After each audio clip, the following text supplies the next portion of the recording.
इस प्रश्न में क्या कहा गया है? इस प्रश्न में बोला गया है कि अभाज्य गुणनखंडन विधि द्वारा निम्नलिखित पूर्णांकों के एचसीएफ और एलसीएम ज्ञात कीजिए। हमारा जो पहला पार्ट है इसका वो है कि हमें 12, 15 और 21 के एचसीएफ एलसीएम निकाल के दिखाने, और इसके लिए हमें प्राइम फैक्टराइजेशन मेथड का प्रयोग करना है। चलिए देखते हैं इस प्रश्न को किस तरह से हल किया जाएगा। सबसे पहले हमें करना है कि ये जो तीनों संख्याएं हैं इन तीनों के हम प्राइम फैक्टर निकाल लें। सबसे पहले मैंने लिख लिया 12, 15 और 21। इन तीनों को अब मैं क्या करूंगा, इन तीनों के मैं फैक्टर कर लूंगा इधर। सबसे पहले इसको 3 से डिवाइड कर लें।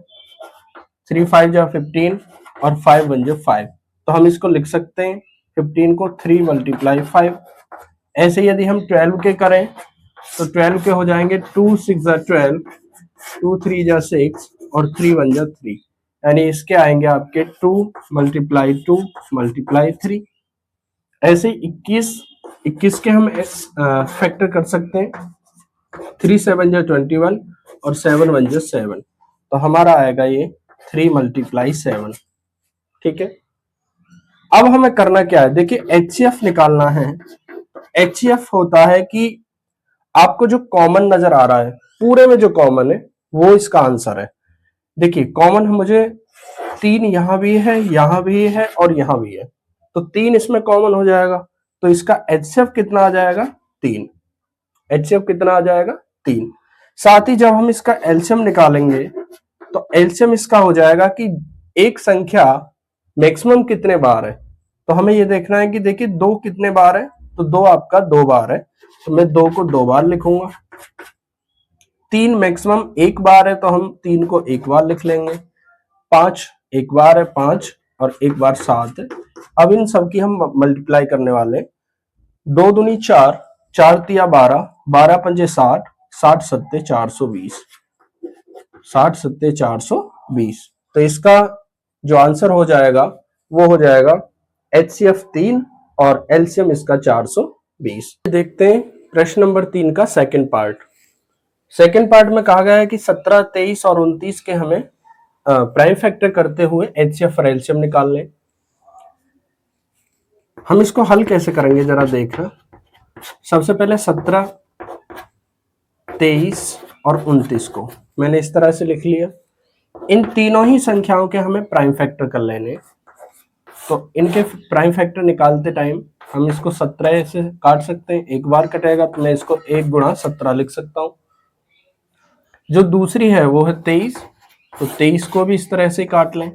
ये 1 बार कटेगी, तो मैंने इसको भी 1 × 23 लिख लिया।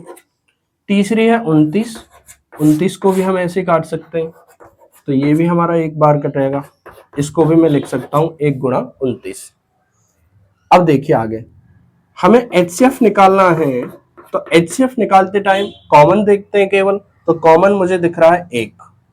साथ ही जब इसका मैं एलसीएम निकालूंगा तो एलसीएम हो जाएगा 1 × 17 × 23 × 29, और इस तरह से इसका आंसर हो जाता है 11,339। तो इस प्रश्न का जो एचसीएफ है वो निकलेगा 1 और एलसीएम निकलेगा 11,339। ठीक है, अब हमारे इस पार्ट में हमें 8, 9 और 25 इन तीनों संख्याओं के एचसीएफ एलसीएम निकालने। जरा देखते हैं, मैं इन तीनों संख्याओं को इस तरह से लिख लेता हूं। इसके बाद हम 8 के फैक्टर करने वाले, तो 8 2 से कटेगा, 2 4 जा 8, 2 2 जा 4, 2 1 जा 2। तो इसके प्राइम फैक्टर बन जाते हैं 8 के 2 × 2 × 2। ठीक है, अगला हमारा 9 है, तो 9 को भी इस तरह से बांट लें।